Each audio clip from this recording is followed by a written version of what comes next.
नमस्कार। आज हम व्याकरण से उपसर्ग शीर्षक पढ़ने वाले हैं। हिंदी के अंतर्गत उपसर्ग व्याकरणिक इकाई के अंतर्गत बहुत महत्वपूर्ण होते हैं। सबसे पहले हम उपसर्ग देखेंगे कि उपसर्ग हम कहते किसे हैं या इसकी परिभाषा क्या है। देखिए, मैंने यहाँ लिखा हुआ है, जो शब्दांश मूल शब्द के आरंभ में जुड़कर उसके अर्थ में विशेषता या परिवर्तन ला देते हैं उन्हें उपसर्ग कहते हैं। देखिए, उपसर्ग को इंग्लिश में प्रीफिक्स भी कहा जाता है। और जब प्रीफिक्स कहा जाता है तो प्री का अर्थ होता है पहले, फिक्स जो पहले जुड़ जाए, तो प्रीफिक्स के रूप में भी आप इसे देख सकते हैं। हम शब्दांश की बात कर रहे हैं, अर्थात ये शब्द नहीं है, शब्दांश अर्थात ये शब्द के अंश है। क्या करते हैं, मूल शब्द जो मुख्य शब्द है, इस मुख्य शब्द के आरंभ में अर्थात पहले जुड़ जाते हैं और जुड़ने के बाद में उसके अर्थ में परिवर्तन लाते हैं या उसे एक विशेषता दे देते हैं। जैसे उदाहरण के लिए मैंने बताया हुआ है, अ प्लस शिक्षा बराबर अशिक्षा। यहाँ पर शिक्षा मूल शब्द है, अ उपसर्ग है, यहाँ एक शब्दांश है, यह मूल शब्द के पहले जुड़ा और बना अशिक्षा। इसने क्या किया, अर्थ में विशेषता या परिवर्तन ला देते हैं, अर्थात शिक्षा में अ जुड़ने के बाद में यह अर्थ परिवर्तित हो गया और यहाँ इसका विपरीत शब्द अशिक्षा आ गया। तो इस प्रकार से उपसर्ग शब्दांश होते हैं जो मूल शब्द के पहले या आरंभ में जुड़ते हैं और उनके अर्थ में परिवर्तन लाते हैं। अब हम देखेंगे उपसर्ग होते कितने प्रकार के। तो हिंदी के अंतर्गत मुख्य रूप से उपसर्ग 3 प्रकार के होते हैं। कहीं कहीं उपसर्ग आपको 5 प्रकार की, बड़ी कक्षाओं में आप जाएंगे तो 5 प्रकार के लिखे हुए भी दिखाई देंगे, लेकिन वहां भ्रमित होने की आवश्यकता नहीं है। उसका मुख्य कारण क्या है मैं आपको बता देती हूँ। आप देखेंगे कई पुस्तकों में लिखा हुआ कि संस्कृत के उपसर्ग लिखा हुआ है, हिंदी के उपसर्ग लिखा हुआ है, अंग्रेजी के, अरबी फारसी के उपसर्ग लिखा हुआ है, अर्थात इस प्रकार से अलग अलग रूप में लिखा हुआ है। यहाँ हम इन्हें सामूहिक रूप में देख रहे हैं, इसलिए हमने कहा कि यह 3 प्रकार के होते हैं मुख्य रूप से। इनके अंतर्गत के तमाम जो दूसरे प्रकार है वे भी आ जाते हैं। तो सबसे पहले आता है तत्सम उपसर्ग। तत्सम अर्थात तत्सम की परिभाषा हम देखें तो जो शब्द मूल रूप से संस्कृत के हैं और संस्कृत के जिन शब्दों का हमने वैसा का वैसा ही प्रयोग हिंदी में हिंदी में प्रयोग करना शुरू कर दिया, उसे हम तत्सम शब्द कहते हैं। तो इस प्रकार से तत्सम शब्द अर्थात संस्कृत के शब्दों को जब जोड़ा जाता है तब वह संस्कृत के उपसर्ग होते हैं, इसलिए इनका नाम आप तत्सम उपसर्ग भी कह सकते हैं और संस्कृत के उपसर्ग भी कह सकते हैं। दूसरे नंबर पर है तद्भव उपसर्ग। अब तद्भव उपसर्ग का दूसरा नाम आप देखेंगे हिंदी के उपसर्ग भी होता है। क्यों होता है, क्योंकि तद्भव शब्द जो होते हैं वे शब्द हैं जो मूल रूप से संस्कृत के, लेकिन हमने उनमें कुछ परिवर्तन किया और उसका प्रयोग हमने हिंदी में करना प्रारंभ कर दिया। जैसे हम लिखते हैं अग्नि, अग्नि का जो है शब्द आग हुआ, दुग्ध तो दूध हुआ।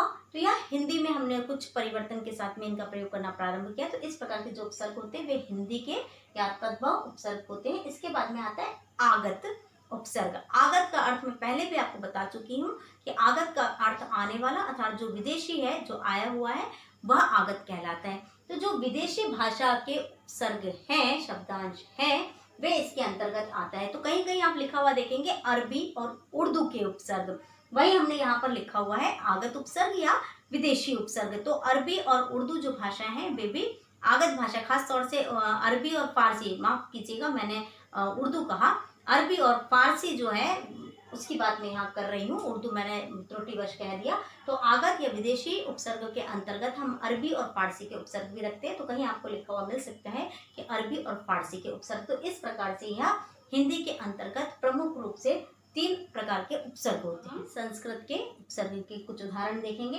देखिए, यहाँ पर मैंने उपसर्ग लिखे हुए हैं, यहाँ उपसर्ग के अर्थ लिखे हुए हैं और उसके बाद में उदाहरण लिखे हुए हैं। तो अ उपसर्ग संस्कृत का उपसर्ग है जिसका अर्थ होता है अभाव और निषेध। इसको हम उदाहरण के रूप में देखते हैं अज्ञान और अन्याय। ठीक इसी प्रकार से अभि संस्कृत का उपसर्ग है, सामने और इसका अर्थ होता है अभिशाप, अभिनय, अभिप्राय, इसके उदाहरण हुए। ठीक इसी प्रकार से असंस्कृत का उपसर्ग है बुरा और हीन, इसका अर्थ होता है तो क्षमा चाहूंगी मैं, यहाँ पर जो है अब आना चाहिए, मैंने अब लिख दिया, अब भी लिख सकते हैं आप, लेकिन मैंने इधर उदाहरण लिख दिए हैं अब के, इसलिए मैंने यहाँ भी अब कर दिया है। औ शब्द भी आप उदाहरण के रूप में लिख सकते हैं। तो वहाँ हम औ शब्द के शब्दों को लिख देंगे। यहाँ मैंने अब करा है, तो अब जो है बुरा और हीन और अपमान और अपकार, यहाँ हम इसके अर्थ को भी बदलेंगे। अब मतलब बुरा और हीन होगा। इसके बाद में जो है अगला जो उदाहरण है वह है वी, इसका अर्थ हम विशेष के रूप में देखते हैं। भिन्न के, वी का अर्थ भिन्न के रूप में भी होगा। इन अर्थों को आप किसी भी रूप में पर्यायवाची शब्दों में या शब्द के अर्थ के रूप में कभी भी प्रयुक्त न करें, क्योंकि यह उपसर्ग के हम अर्थ देख रहे हैं, ना कि हम शब्द के अर्थ देख रहे हैं। नहीं तो वी आप कह देंगे वी का अर्थ तो भिन्न भी होता है। वी का अर्थ शब्द, चूंकि ये शब्दांश है, इस शब्दांश का अर्थ हम विशेष और भिन्न के रूप में रखते हैं। इसका जो उदाहरण होगा वियोग और विनाश। अब आगे के उपसर्ग जो है, आगे के उपसर्गों के अंतर्गत हम बात फिर वही करेंगे। यहाँ मैंने त्रुटिवश अप और अव में जो है त्रुटि कर दी थी, तो और वहाँ मैंने अर्थ आपको बताया था कि अर्थ इसी रूप में आएगा। तो ये अव है, वहाँ पर अब था। अब और अव दोनों का अर्थ बुरा और हीन होता है, केवल उदाहरण बदल जाता है। अव है तो अपमान और अव है तो अवगुण। ठीक इसी प्रकार से उत का अर्थ होगा ऊपर या श्रेष्ठ, उत्थान और उत्कृष्ट लिखेंगे।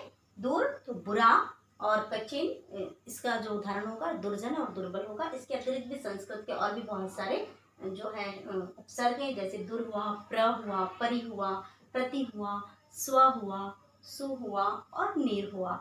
इन संस्कृत के उपसर्गों के अर्थ होते हैं। हम उन्हीं के आधार पर उनका जो है शब्दांशों को मूल शब्द में जोड़ते हैं और शब्द के अर्थ में परिवर्तन आ जाता है। यदि इसके अतिरिक्त कोई शब्द आपको पूछना है या जिसका अर्थ आपको समझ में नहीं आया, आप वो कमेंट बॉक्स में पूछ सकते हैं। अब हम हिंदी के कुछ उपसर्ग देखेंगे उदाहरण के रूप में। यहाँ कुछ उदाहरण मैंने लिखे हुए हिंदी के उपसर्ग के। देखिए अध का अर्थ होता है आधा, और इसका जो है उदाहरण हुआ अधपका या अधमरा। अगला उदाहरण है अन का अर्थ होता है अभाव और बिना। दोनों अर्थ इसी रूप में प्रयुक्त किए जाएंगे। अनपढ़, अनमोल आदि आप इसके उदाहरण लिख सकते हैं। अगला उदाहरण है नी अर्थात रहित, और रहित के उदाहरण में आप इस अर्थ में आप लिखेंगे निकम्मा या निडर।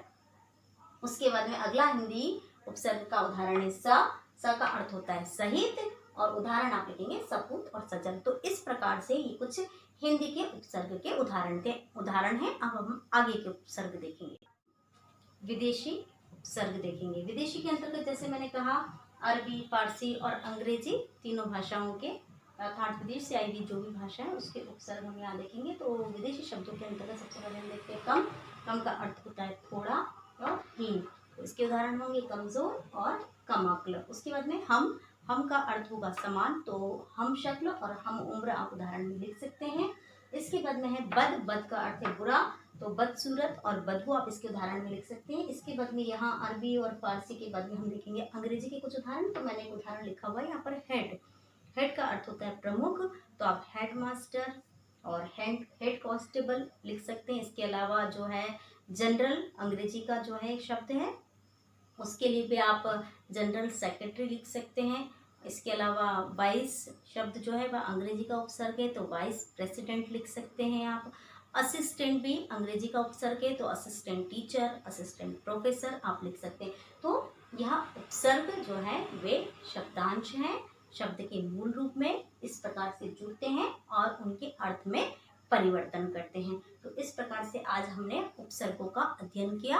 उपसर्गों के कुछ उदाहरण हमने उसके रूप के देखे। इनमें से यदि आपको कुछ समझ में नहीं आया या कोई अन्य शब्द आपको पूछना है तो आप कमेंट बॉक्स में पूछ सकते हैं।